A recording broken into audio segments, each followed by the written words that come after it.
ಭಾಳ ಜನ ಉಪನಿಷತ್ತುಗಳು ಬರೆದ್ರು, ಗೀತೆ ಬರೆದ್ರು, ವಚನಗಳು ಬರೆದ್ರು, ಅಭಂಗಗಳು ಬರೆದ್ರು. ಇಷ್ಟು ಬರೆದಾರಲ್ಲ, ನಾವು ಹಳ್ಳಿ ಜನ ಅಷ್ಟು ಓದಿ ಮುಗಿಸೋಕೆ ಏನರ ಸಾಧ್ಯ ಐತೆ ನಮಗೆ? ಅದು ಅಷ್ಟು ತಿಳ್ಕೊಳ್ಳೋಕ್ಕೆ ನಮಗೆ ಆಯುಷ್ಯ ಭಾಳ ಸಣ್ಣದು. ಮತ್ತು ನೀವು ಅನ್ಬೋದು, ಇಷ್ಟು ಪುಸ್ತಕ ಬರೆದಾರಲ್ರಿ, ಎಷ್ಟು ವಚನಗಳು ಅಷ್ಟಂತಾರ, ಪುರಾಣ ಇಷ್ಟಂತಾರ, ಗೀತೆಯ ಶ್ಲೋಕಗಳಿಷ್ಟಂತ ಏನಾರ ಹೇಳ್ಯಾರ ಅವರು. ಇಡೀ ಭಾರತೀಯ ಸಂತರು, ದಾರ್ಶನಿಕರು ಇಷ್ಟೆಲ್ಲ ಶ್ಲೋಕ, ವಚನ, ಗೀತೆ, ಅಭಂಗ ಏನೇ ಇರಲಿ, ಅವರು ಮಾತಾಡಿದ್ದು 3 ವಿಷಯದ ಬಗ್ಗೆ. ಅವು ಎಷ್ಟರ ವಚನಗಳಿರಲಿ, ಎಷ್ಟರ ಅಭಂಗಗಳಿರಲಿ, ಎಷ್ಟರ ಶ್ಲೋಕಗಳಿರಲಿ, ಅವರು ಮಾತಾಡಿದ್ದು 3 ವಿಷಯ. ಒಂದು ದೇವ, ಇನ್ನೊಂದು ಜೀವ, ಇನ್ನೊಂದು ಜಗತ್ತು. ದೇವ, ಜೀವ, ಜಗತ್ತು, ಈ 3 ವಿಷಯ ಬಿಟ್ಟರೆ ಮತ್ತೇನೂ ಇಲ್ಲ. ಇಲ್ಲಿ ಒಂದು ಜಗತ್ತಿನ ಬಗ್ಗೆ ಹೇಳ್ಯಾರ. ಕೆಲವರು ಇದು ಜಗತ್ತು ಸತ್ಯ ಅಂದರು, ಕೆಲವರು ಇದು ಸುಳ್ಳು ಅಂದರು, ಕೆಲವರು ಅಜ್ಞಾನದೊಳಗೆ ಖರೆ, ಜ್ಞಾನ ಆದಮೇಲೆ ಸುಳ್ಳು ಅಂದರು. ಕೆಲವು ಮಂದಿ ಇದು ಖರೆ ಅಂತಲೂ ಹೇಳೋಕ್ಕಾಗಲ್ಲ, ಖರೆ ಅಂತಿನೇ ಇನ್ನೊಂದು ಸ್ವಲ್ಪ ದಿವ್ಸಕ್ಕೆ ಇರುವುದಿಲ್ಲ, ಸುಳ್ಳಂತಿನೇ ಈ ಕಣ್ಣಿಗೆ ಕಾಣ್ತೈತಿ, ಅದಕ್ಕಿದು ವಚನದಿಂದ ನಿರ್ವಚನೆ ಮಾಡಲಿಕ್ಕೆ ಬರೋದಿಲ್ಲ, ಇದಕ್ಕೆ ಅನಿರ್ವಚನೀಯ ಅಂತ ಕರೆದು ಬಿಟ್ರೆ ಜಗತ್ತಿಗೆ. ಮತ್ತು ಇಂಥ ಒಂದು ಜಗತ್ತಿಗೆ ಜೀವ ಚೈತನ್ಯವಲ್ಲದಿದ್ದರೂ ಸಹಿತ ಚೈತನ್ಯದಂತೆ ತೋರುವ ಜೀವ ಈ ಅರಿಯದೇ ಇರುವ ಜಗತ್ತಿಗೆ ಬಂದೈತಿ, ಪ್ರಯಾಣ ಮಾಡೈತಿ. ಮತ್ತು ಈ ಜಗತ್ತಿಗೆ ಬರ್ಬೇಕಾದ್ರೆ ನಾವೇನರ ಯಾರ ಗೂಗಲ್ ಅಪ್ಲಿಕೇಶನ್ ಹಾಕಿ ಬಂದಿದ್ವಿ? ನಾವು ಈ ಜಗತ್ತಿಗೆ ಬರಬೇಕಾದ್ರೆ ನಾವೇನು ಗೂಗಲ್ ಅಪ್ಲಿಕೇಶನ್ ಹಾಕಿ ಬಂದಿಲ್ಲ.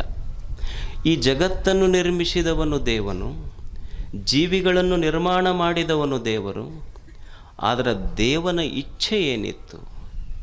ಒಂದು ಜಗತ್ತನ್ನು ನಿರ್ಮಾಣ ಮಾಡಿದ, ಜೀವಿಗಳನ್ನು ನಿರ್ಮಾಣ ಮಾಡಿದ, ಈ ಜೀವ ಮತ್ತು ಜಗತ್ತನ್ನು ನಿರ್ಮಿಸಿದವನು ದೇವನು. ಇವೆರಡನ್ನು ಸಂಧಿಸಿದಾತ ದೇವನು.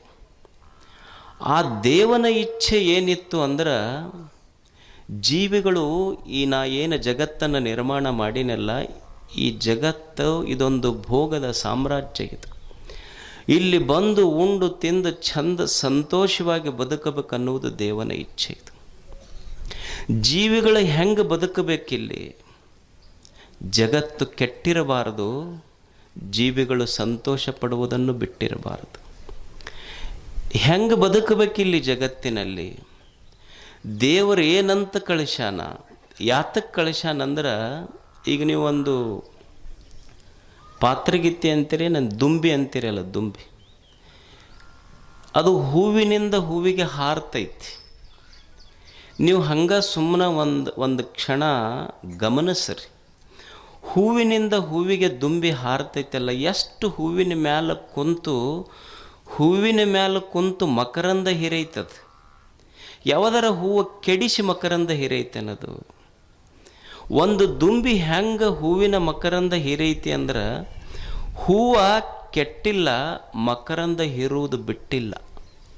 ಹಂಗೆ ಒಬ್ಬ ಜೀವಿ ಈ ಜಗತ್ತಿನಲ್ಲಿ ಹೆಂಗೆ ಬದುಕಬೇಕು ಅಂದ್ರೆ, ಪ್ರಪಂಚ ಕೆಟ್ಟಿರಬಾರದು, ಪರಮಾತ್ಮನನ್ನು ಬಿಟ್ಟಿರಬಾರದು, ಹಾಗೆ ಈ ಜಗತ್ತಿನಲ್ಲಿ ಬದುಕಬೇಕು.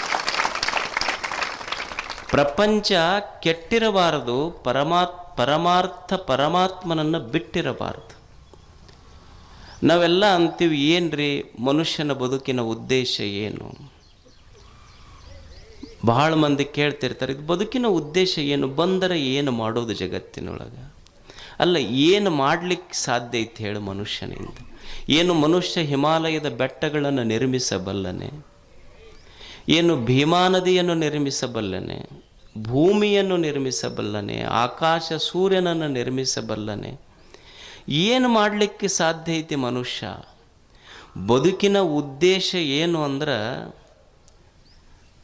ಪರ್ಪಸ್ ಆಫ್ ದಿಸ್ ಲೈಫ್, ಬದುಕಿನ ಉದ್ದೇಶ, ನೀ ಇಲ್ಲಿ ಬಂದು ಏನು ನೀರು ತಯಾರು ಮಾಡಬೇಕಾಗಿಲ್ಲ, ಮಣ್ಣು ತಯಾರು ಮಾಡಬೇಕಾಗಿಲ್ಲ, ಬೆಳಕು ತಯಾರು ಮಾಡಬೇಕಾಗಿಲ್ಲ, ಏನೂ ಮಾಡಬೇಕಾಗಿಲ್ಲ. ದೇವರೆಲ್ಲ ಮಾಡಿಟ್ಟಾನಿಲ್ಲ.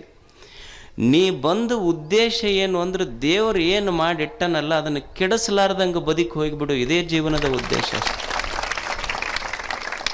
ಅವ ಏನು ಮಾಡಿಟ್ಟಾನ ಅದನ್ನು ಕೆಡಿಸಲಾರ್ದಂಗೆ ಬದುಕಷ್ಟೆ, ಇದು ಜೀವನದ ಉದ್ದೇಶ. ಜೀವನ, ಈ ಜಗತ್ತು, ಇದರ ಸಂಬಂಧ, ಇಲ್ಲಿ ಜೀವ ಜಗತ್ತಿನಲ್ಲಿ ಬಂದ ಮೇಲೆ ಒಂದು ಸುಂದರವಾದ ಜೀವನವನ್ನು ಕಟ್ಟಿಕೊಂಡು ಜೀವನದ ಯಾತ್ರೆ ಮುಗಿಸಬೇಕಲ್ಲ, ಹೇಗೆ ಬದುಕಬೇಕನ್ನೋದೇ ಚಿಂತನೆ. ಶರಣರು ಬಹಳಷ್ಟು ಚಿಂತನೆಯನ್ನು ಮಾಡಿದ್ರೆ ಇದರ ಬಗ್ಗೆ, ಹೇಗೆ ಈ ಜಗತ್ತಿನಲ್ಲಿ ಬದುಕುವುದು, ಏನಿದ್ರೂ ಒಂದು ಸುಂದರವಾದ ಜೀವನ ನಮ್ಮದು ನಿರ್ಮಾಣ ಆಗ್ತದೆ. ಇದರ ಮೇಲೆ ಶರಣರು ಬಹಳ ಚಿಂತನೆ ಮಾಡಿದ್ರು. ಒಬ್ಬ ಹೆಣ್ಮಗಳು 12ನೇ ಶತಮಾನದಲ್ಲಿ ಮುಕ್ತಾಯಕ್ಕ ಅಂತ ಹೆಸರು, ಆಕೆ ಹೆಸರು ಅಷ್ಟು ಚಂದ, ಮುಕ್ತಾಯಕ್ಕ. ಆಕೆ ಈ ಭೂಮಿಯ ಮೇಲೆ ಮನುಷ್ಯ ಒಂದು ಸುಂದರ ಜೀವನ ಕಟ್ಕೋಬೇಕಾದ್ರೆ ಏನಿರಬೇಕು ಅಂತ ಹೇಳ್ತಾಳಕ್ಕೆ. 3 ವಿಷಯಗಳನ್ನು ಮನುಷ್ಯ ತಿಳ್ಕೊಂಡಿರಬೇಕು. ಮನುಷ್ಯನಿಗೆ ಏನಿರಬೇಕು, ಒಂದು ಸುಂದರವಾದ ಜೀವನ ಈ ಭೂಮಿ ಮೇಲೆ ನಮ್ಮದು ಇರಬೇಕಾದ್ರೆ ಆನಂದ ಇರಬೇಕು ಮನುಷ್ಯ. ಮೊದಲನೇದ್ದು ಆನಂದ, 2ನೇದ್ದು ಐಶ್ವರ್ಯ, 3ನೇದ್ದು ಅರಿವು. ಆನಂದ ಇರಬೇಕು ಮೊದಲ. ಜೀವನ ನಮ್ಮದು ಸುಂದರ ಆಗಬೇಕಾಗಿತ್ತಂದ್ರೆ ಆನಂದವಾಗಿರ್ಬೇಕು ನಾವು ಮೊದಲು. ಆನಂದ ಬಿಟ್ಟರೆ ಏನಿದೆ ಜಗತ್ತಿನೊಳಗೆ ಹೇಳಿ? ನಾವೆಲ್ಲ ಮಕ್ಕಳಿಗೆ ದೊಡ್ಡ ದೊಡ್ಡ ಬಿಸ್ನೆಸ್ ಸ್ಕೂಲಿಗೆ ಕಳಿಸ್ತೀವಿ. ಬಿ ಸ್ಕೂಲ್ ಅಂತಾರೆ, ನೀವು ಕೇಳಿರಿಲ್ಲ, ಬಿಸ್ನೆಸ್ ಮ್ಯಾನೇಜ್ಮೆಂಟ್. ಮಕ್ಕಳಿಗೆ ಎದಕ್ಕೆ ಕಳಿಸ್ತೀವಿ? ಡಾಕ್ಟರ್ ಮಾಡೀವಿ, ಇಂಜಿನಿಯರ್ ಮಾಡೀವಿ. ಎದಕ್ಕೆ ಮಾಡೀವಿ ಅಂದ್ರೆ ಒಟ್ಟ ರೊಕ್ಕ ಗಳಿಸ್ಬೇಕು. ಒಬ್ಬ ತತ್ವಜ್ಞಾನಿ ಒಂದು ಚಲೋ ಮಾತು ಹೇಳ್ತಾನೆ, don't teach your children to be rich, teach your children to be healthy and happy. ನಿನ್ನ ಮಕ್ಕಳಿಗೆ ಸಂಪತ್ತು ಹೆಂಗೆ ಗಳಿಸ್ಬೇಕಂತ ಕಲಿಸಬೇಡ, ಮೊದಲು ಅವರು ಸಂತೋಷವಾಗಿ ಹೆಂಗಿರ್ಬೇಕನ್ನೋದು ಮೊದಲು ಕಲಿಸ್ಲಿ. ನೀನು ಭಾಳ ಸಂಪತ್ತು ಗಳಿಸಿದಿ ಖರೆ, ಯಾಕ್ರಿ ನಾವು ಸಂಪತ್ತು ಗಳಿಸ್ಬೇಕು ಅಂತ ಮೊದಲಿಂದ ನಮ್ಮ ಹಿರಿಯರು ಅದನ್ನು ಮಾಡ್ಕೊತ ಬಂದಾರ, ನಾವು ಅದನ್ನು ಹೇಳಕತ್ತೀವಿ ಅಂದ್ರೆ, ಮಕ್ಕಳಿಗೆ ಸಂಪತ್ತಿಗಿಂತ ಸಂತೋಷ ಯಾಕೆ ಮುಖ್ಯ ಅಂದ್ರೆ, ನಾಳೆ ನೀನು ಸಾವಿನ ಹಾಸಿಗೆ ಮೇಲೆ ಮಕ್ಕೊಂಡಾಗ, ಸಾವಿನ ಹಾಸಿಗೆ ಮೇಲೆ ನೀ ಮಕ್ಕೊಂಡಾಗ ನಿನ್ನ ಮಗ ನಿನಗೆ ಮಾತಾಡ್ಸಕ್ಕೆ ಡಾಕ್ಟ್ರಿಗೆ ಕರ್ಕೊಂಡು ಬರಬೇಕೆ ಹೊರತು ವಕೀಲರಿಗೆ ಕರ್ಕೊಂಡು ಬರಂಗೆ ಆಗಬಾರ್ದು. ಅದಕ್ಕೆ ನೀನು ಸಂಪತ್ತಿಗಿಂತ ಸಂತೋಷ ಮೊದಲ ಮುಖ್ಯ ಜೀವನದಲ್ಲಿ. ಏನು ಎದ್ದು ಕೂಡಲೇ ಮುಖ ಗಂಟು ಹಾಕೊಂಡು ಕುಂತಾರೆ ಹೆಂಗಪ್ಪ? ಮತ್ತು ಸಂತರು ಅಂತ ಯಾರಿಗೆ ಕರಿಬೇಕು? ಈ ಸಿದ್ದೇಶ್ವರ ಅಪ್ಪಗಳಿದ್ರು, ಅವ್ರ ಹತ್ರ ಏನು ಸಂಪತ್ತಿತ್ತೇನು? ಬರೀ ಕಿಶಾ ಸಹಿತ ಇರಲಿಲ್ಲ, ಬಕ್ಕಣಿರಲಿಲ್ಲ ಅವ್ರ ಹತ್ರ. ಮತ್ತು ಅವರಿಗೆ ಎಷ್ಟು ದೊಡ್ಡ ಸಂತರು, ಶತಮಾನದ ಸಂತರು ಅಂತ ಕರೆದ್ರಲ್ಲಿ, ಏನಿತ್ತಂತ ಸಂತರು ಅಂತ ಕರೆದ್ರು. ಯಾರಿಗೆ ಸಂತರು ಅನ್ನಬೇಕಂದ್ರೆ ಎಲ್ಲೋ ಹಿಮಾಲಯದಲ್ಲಿ ಕುಂತವ್ರಲ್ಲ, ಊಟ ಬಿಟ್ಟವರಲ್ಲ. ಸಂತರು ಅಂತ ಯಾರಿಗೆ ಅನ್ಬೇಕಂದ್ರೆ ಯಾರು ಸದಾ ಸಂತೋಷವಾಗಿದಾರ ಅವರೇ ಸಂತರಷ್ಟೆ. ಸಂತುಷ್ಟ ಸತತಂ ಯೋಗಿನಾಂ, ಸಂತೋಷವಾಗಿರೋರು ಸಂತರಷ್ಟೆ. ಏನು ಎದ್ದು ಕೂಡಲೇ ಮುಖ ಗಂಟು ಹಾಕ್ಕೊಂಡು ಕುಂತು ಹಣಿಗೆ ಕೈ ಹಚ್ಕೊಂಡು ಕುಂತು ಹೊತ್ತು ಹೊಂಟು ಕೂಡಲೇ ದೇವ್ರ ಕಣ್ಣು ತೆಗಿಬಾರದು ನೋಡ್ರಿ ನಮಗೆ ಅಂತಾರಿಲ್ಲ. ಒಟ್ಟ ಕಣ್ಣು ತೆಗಿಬಾರದು ನೋಡ್ರಿ. ಅಲ್ಲ, ತೆಗಿ ಅಂತ ಯಾರಂದ್ರೆ ಮುಚ್ಚಿಬಿಡ್ಬೇಕಾಗಿತ್ತು. ಯಾರು ತೆಗಿ ಅಂದಾರಪ್ಪ? ಮತ್ತು ಇನ್ನೊಂದು ಸ್ವಲ್ಪ ಜನ ಇರ್ತಾರೆ, ಕರ್ಕೊಂಡು ಬಿಡ್ಬೇಕು ನೋಡ್ರಿ ದೇವ್ರ ನಮಗೆ. ಅಲ್ಲ, ನೀ ಬೇಕಂದ್ರೆ ಹೋಗ್ಬೇಕು, ಅವ ಯಾಕೆ ಕರ್ಕೋಬೇಕು ಹೇಳಿ? ಅಂದ್ರೆ ನಮಗೆ ಗ್ಯಾರಂಟಿ ಐತಿ, ಅಂದು ಕೂಡಲೇ ಅವ ಕರ್ಕೊಳ್ಳೋದಿಲ್ಲ ಅನ್ನೋ ಗ್ಯಾರಂಟಿ ಮೇಲೆ ಕರ್ಕೊಂತೀವಿ. ಅಕಸ್ಮಾತ್ ಅದು ಗ್ಯಾರಂಟಿದು ವಾರಂಟಿ ಮುಗಿದಿತ್ತಂದ್ರೆ ನಾವು ಯಾರು ಅಂತಿದ್ದಿಲ್ಲ. ಅಂದವ್ರಿಗೆಲ್ಲ ದೇವ್ರು ಹಿಂಗೆ ಕರ್ಕೊಂಡು ಹೊಂಟ್ರಿ, ಯಾರ ಕನಸಿನಾಗ ಸಹಿತ ಅನ್ನೋದಿಲ್ಲ ನಾವು ಅಂತೀವಿ. ಅಲ್ಲಿ ಆತು, ಅಲ್ಲಿ ಮ್ಯಾಲೆ ಹೋಗ್ಯಾರ ಏನು ಮಾಡವ್ರು? ಅಲ್ಲೇನು ಧಾರಾವಾಹಿ ಅದಾವ, IPL ಐತೆ, ಏನು ಇಷ್ಟು ಚಂದ ಆರಾಮ್ ಇರಬಾರ್ದು? ಏನು ಬೆಂಗಳೂರು ಏನೈತೆ ಅಲ್ಲಿ? ರಾಡಿ ನೀರು ಹರಿತೈತಲ್ಲಿ. ಬೆಂಗಳೂರು ಭಾಳ ಚಲೋ ಏನೈತೆ? ರಾಡಿ ಹರಿತೈತಲ್ಲಿ. ನಿಮ್ಮ ಊರಾಗ ತಾಯಿ ಭೀಮೆಯೇ ನಿಮ್ಮ ಮನೆಯ ಬಾಕಲಿಗೆ ಬಂದಾಗ ನಾವು ಸಂತೋಷಕ್ಕೆ ಏನು ಕೊರತೆ ಇರಬೇಕು? ಇದಕ್ಕಿಂತ ಏನು ದೊಡ್ಡ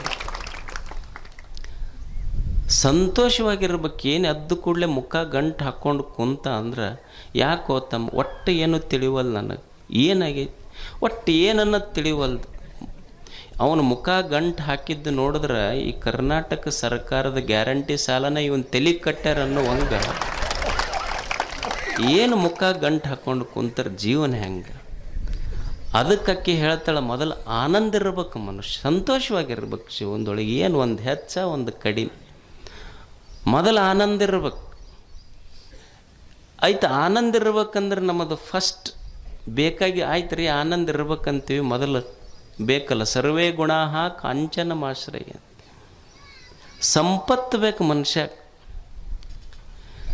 ಆನಂದ ಇರ್ಬೇಕಂದ್ರೆ ಐಶ್ವರ್ಯ ಬೇಕು. ಮತ್ತು ಐಶ್ವರ್ಯ ಖರೆ ಇನ್ನೂ ಇದಕ್ಕಿಂತ ಮುಖ್ಯವಾಗಿ ಯಾವುದು ಐಶ್ವರ್ಯ ಅಂತ ಗೊತ್ತಿರ್ಬೇಕಷ್ಟ. ಆಯ್ತು, ನೀವೆಲ್ಲ ಐಶ್ವರ್ಯ ಇದ್ರೆ ಆರಾಮಿರ್ತೀವಂತ ಭಾಳ ಮಾಡೋದು ಪಾಪ ಮುದುಕ. ಜಗ್ಗಿ ಅವರು ಹೊಲ ಇವರು ಹೊಲ ತೊಗೊಂಡು ಖರೀದಿ ಮಾಡಿ 25-30 ಎಕರೆ ಕಬ್ಬು ಹಸ್ತಿತ್ತು. ಮಗ ಸೊಲ್ಲಾಪುರಕ್ಕೆ ಹೋಗಿ 1 ನಂಬರ್ಗೆ ಮುಗಿಸ್ಕೊಂಡು ಬಂದು 25 ಎಕರೆ. ಅಲ್ಲ, ಸಂಪತ್ತಿತ್ತು, ಅದು ಯಾವುದು ಖರೆ ಸಂಪತ್ತು ಅಂತ ಗೊತ್ತಿರಲಿಲ್ಲ ಅದಕ್ಕೆ. ಮತ್ತು ಸಂಪತ್ತು ಯಾವುದು ಅಂತ ಗೊತ್ತಿರಬೇಕಾದ್ರೆ ಏನು ಬೇಕು ಮನುಷ್ಯಾಗ? ಯಾವುದರಿಂದ ಬರೇ ಸಂಪತ್ತಿನಿಂದ ಸಂತೋಷವಾಗಿರೋಕ್ಕಾಗೋದಿಲ್ಲ, ಯಾವುದು ಸಂಪತ್ತು ಅನ್ನುವ ಜ್ಞಾನ ಮನುಷ್ಯನಿಗೆ ಬೇಕಲ್ಲ. ಈಗ ನೀವೊಂದು ಮನೆ ಕಟ್ತೀರಿ, ಮನೆ ಕಟ್ಟಿ ಮನೆ ತುಂಬ ನೀವು ಸೋಫಾ ಸೆಟ್ ತೊಗೊಂಬರ್ರಿ, ಡೈನಿಂಗ್ ಟೇಬಲ್ ತೊಗೊಂಬರ್ರಿ, ಎಲ್ಲ ತೊಗೊಂಬರ್ರಿ. ನೀವು ಎಲ್ಲ ಇಂಪೋರ್ಟೆಡ್ ಮಟೀರಿಯಲ್ಲ ತೊಗೊಂಬರ್ರಿ. ಬೇಕಂದ್ರೆ ಅಮೇರಿಕದ್ದು ಡೈನಿಂಗ್ ಟೇಬಲ್ ತೊಗೊಂಬರ್ರಿ, ಮತ್ತು ಚಲೋ ಇಟ್ಯಾಲಿಯನ್ ಮಾರ್ಬಲ್ ಹಾಕ್ರಿ, ಜರ್ಮನಿದೆಲ್ಲ ನಳ ಗಿಳ ತೊಗೊಂಬರ್ರಿ, ಎಲ್ಲ ತೊಗೊಂಬರ್ರಿ, ಏನು ತೊಂದರೆ ಇಲ್ಲ. ಜರ್ಮನಿ ನಳ ಹಾಕ್ರಿ, ಚೈನಾದ ಟೈಲ್ ಹಾಕ್ರಿ, ಇಟಲಿ ಮಾರ್ಬಲ್ ಹಾಕ್ರಿ, ಅಮೇರಿಕಾದ ಡೈನಿಂಗ್ ಟೇಬಲ್ ಹಾಕ್ರಿ. ಖರೆ ಮತ್ತು ಅಮೇರಿಕಾದ ಡೈನಿಂಗ್ ಟೇಬಲ್ ಹಾಕಿದ್ರೂ ಆ ಅಮೇರಿಕದ ಡೈನಿಂಗ್ ಟೇಬಲ್ ಮೇಲೆ ಇಡು ರೊಟ್ಟಿ ಪುಂಡಿ ಪಲ್ಯ ಉಮ್ರಾಜದ್ದಲ್ಲ, ಅದು ಬೇರೆದಾಗಕ್ಕೆ ಸಾಧ್ಯ ಐತಿ. ಇಷ್ಟೆಲ್ಲ ಸಾಮಾನು ತೊಗೊಂಬರ್ರಿ. ನೀವು ಸಾಮಾನು ತೊಗೊಂಡು ಬಂದು ಮನ್ಯಾಗಿಟ್ಟರು ಸಹಿತ ಮನೆ ತುಂಬಿಲ್ಲ, ಇನ್ನೂ ಖಾಲಿ ಖಾಲಿ ಖಾಲಿ ಐತಿ. ಅಲ್ಲೆಲ್ಲೆಲ್ಲೆಲ್ಲೆಲ್ಲಿ ಸ್ಪೇಸ್ ಐತಿ. ಇನ್ನು ಸಾಮಾನಿಟ್ರ ಮನೆ ತುಂಬಿಲ್ಲ. ನೀ 50 ಲಕ್ಷ ರೂಪಾಯಿ ಮನೆ ಕಟ್ಟಿಸಿ 25-30 ಲಕ್ಷ ರೂಪಾಯಿ ಸೋಫಾ ಸೆಟ್ ಸಾಮಾನು ತಂದಿಟ್ಟು ಅಷ್ಟಿಟ್ಟರು ಮನೆ ತುಂಬಿಲ್ಲ. ಏನೂ ಮಾಡಬೇಕಾಗಿಲ್ಲ ಮನೆ ತುಂಬಬೇಕಾದ್ರೆ, ಸುಮ್ಮನೆ ₹1 ಕೊಟ್ಟು ತಂದು ಮಣ್ಣಿನ ಪಣತಿ ದೀಪ ಹಚ್ಚು, ಬೆಳಕು ಮನೆ ತುಂಬತೈತಿ. ಸಾಮಾನು ಮನೆ ತುಂಬಿಲ್ಲ, ಬೆಳಕು ಮನೆ ತುಂಬತೈತಿ. ಹಂಗೆ ಬದುಕು ತುಂಬಬೇಕಾದ್ರೆ ಒಳಗೆ ಅರಿವಿನ ಬೆಳಕಿರ್ಬೇಕಷ್ಟೇ, ಜ್ಞಾನದ ಬೆಳಕಿನಿಂದ ಬದುಕು ತುಂಬುತ್ತದೆ. ಅದಕ್ಕೆ ಮುಕ್ತಾಯಕ್ಕೆ ಹೇಳ್ತಾಳೆ, ಆನಂದ ಬೇಕು. ಒಂದು ಬದುಕು ಸುಂದರವಾಗಿರಬೇಕಾದ್ರೆ ಆನಂದ ಇರಬೇಕು, ಐಶ್ವರ್ಯ ಇರಬೇಕು, ಅರಿವಿರಬೇಕು, ಜ್ಞಾನ ಇರಬೇಕಂತಾಳಕ್ಕೆ. ಜ್ಞಾನ ಇಲ್ಲದಕ್ಕೆ ಬದುಕು ಕೆಟ್ಟೈತೆ ನಮಗೆ. ನೀವು ಒಂದು ತಿಪ್ಪೆ ಐತಿ, ನೀವು ತಿಪ್ಪ್ಯಾಗ ಹೋಗ್ರಿ, ಒಂದು ಕೋಳಿ ಇರ್ತೈತಿ. ಕೋಳಿ 20x20 ತಿಪ್ಪಿ ಪೂರ ಕೆಬರ್ತೈತದು. ನೀವು ತುಂಬ ಕಸ ಹಾಕಿರಿ, ನಿಮ್ಮ ಮನ್ಯಾಗಿಂದ ಒಂದು ತೊಲಿ ಬಂಗಾರ ಒಗೆದು ನೋಡ್ರಿ, ಹಿಂಗೆ ಕಾಲೇ ಚಿಮ್ಮತೈತದು. 20x20 ತಿಪ್ಪಿ ಒಳಗೆ ಪೂರ ಕಸ ಇದ್ದರೂ ಕೋಳಿ ಕಸ ಮುಟ್ಟಲಿಲ್ಲ, ಒಂದು ಜೋಳದ ಕಾಳು ಮುಟ್ಟತೆ ಹೊರತು ಕಸ ಮುಟ್ಟಲಿಲ್ಲ. ಆಯ್ಕೆ ಇದು ಬದುಕಿಂತ. ಅದಕ್ಕೆ ಬಂಗಾರ ಬದುಕಿಸೋದಿಲ್ಲ, ಕಾಳ ಜೋಳ ಬದುಕಿಸ್ತೈತಿ ಅನ್ನುವ ಜ್ಞಾನ ಕೋಳಿಗೈತಿ, ನಮಗಿಲ್ಲ. ಅಂದ್ರೆ ಬದುಕಿನ ಆಯ್ಕೆ ಜ್ಞಾನ ಏನು ಮಾಡ್ತೈತಿ ಅಂದ್ರೆ ಯಾವುದು ಸರಿ, ಯಾವುದು ತಪ್ಪು, ಯಾವುದು ಒಳ್ಳೆಯದು, ಯಾವುದು ಕೆಟ್ಟದ್ದು, ಯಾವುದು ಹಿತ, ಯಾವುದು ಅಹಿತ, ಯಾವುದು ಆತ್ಮ, ಯಾವುದು ಅನಾತ್ಮ, ಹಿಂಗೆ ಬಿಡಿಸಿ ತೋರಿಸ್ತೈತಿ ನಿಮಗೆ. ಜ್ಞಾನ ಅರಿವು ಏನು ಮಾಡ್ತೈತಿ ಅಂದ್ರೆ ಯಾವುದು ಒಳ್ಳೆಯದು, ಯಾವುದು ಕೆಟ್ಟದ್ದು ಬಿಡಿಸಿ ತೋರಿಸ್ತೈತಿ. ನಮ್ಮ ಬದುಕು ಎದಕ್ಕೆ ಕೆಟ್ಟೈತಿ ಅಂದ್ರೆ ನಮಗೆ ಸರಿ ತಪ್ಪುಗಳ ಜ್ಞಾನ ಇಲ್ಲ, ಒಳ್ಳೆಯದು ಕೆಟ್ಟದ್ದು ಯಾವುದಂತ ಗೊತ್ತಿಲ್ಲ, ಅದಕ್ಕೆ ಬದುಕು ಕೆಟ್ಟೈತೆ ನಮ್ಮದು. ಈಗ ನೀವು ಯಾಕೆ ಜ್ಞಾನ ಬೇಕು ಅಂದರೆ, ಈಗ ನೀವು ಏನೋ ಆಗಿರ್ತೈತೆ ಒಂದು ತಲೆಗೋ ಕೈಗೋ ಕಾಲಿಗೋ, ಹೋಗಿ ಒಂದು ಎಕ್ಸ್ರೇ ಮಾಡಿಸ್ತೀರಿ, MRI ಸ್ಕ್ಯಾನ್ ಮಾಡಿಸ್ತೀರಿ. ಆ ಸ್ಕ್ಯಾನ್ ಏನು ಮಾಡ್ತೈತಿ ಅಂದರೆ ಏನೂ ಮಾಡೋದಿಲ್ಲ, ದೋಷ ಎಲ್ಲಿ ಐತಿ ಅಂತ ಗೊತ್ತು ಮಾಡಿಸ್ತೈತಿ. ಹಂಗೆ ಅರಿವು ಜ್ಞಾನ ಇದು ಏನು ಮಾಡ್ತೈತಿ ಅಂದ್ರೆ ಸ್ಕ್ಯಾನ್ ಮಾಡ್ತೈತಿ, ನಾವೆಲ್ಲಿ ತಪ್ಪು ಮಾಡಾಕತ್ತೀವಿ ಅನ್ನುವ ದೋಷ ತೋರಿಸಿಕೊಡ್ತೈತಿ. ಇಟ್ ಈಸ್ ಸ್ಕ್ಯಾನ್ ಸೆಂಟರ್, ಒಂಥರ ಸ್ಕ್ಯಾನ್ ಮಾಡ್ತೈತಿ ಅದು. ಅದಕ್ಕೆ ಜ್ಞಾನ ಅರಿವು, ಇದರ ಅರ್ಥ ಯಾವುದು ಸರಿ ತಪ್ಪು ಇವುಗಳ ವಿವೇಕ ಗೊತ್ತಿರಬೇಕು ಮನುಷ್ಯಾಗ. ಒಳ್ಳೆಯದು ಕೆಟ್ಟದ್ದು ಹಿತ ಅಹಿತ ಇದರ ವಿವೇಕ ಗೊತ್ತಿರಬೇಕು ಮನುಷ್ಯಾಗ. ಬದುಕಿನಲ್ಲಿ ದುಃಖ ಆಗಿದ್ದು ಇದು ಗೊತ್ತಿಲ್ಲಾರ್ದಕ್ಕಷ್ಟೆ.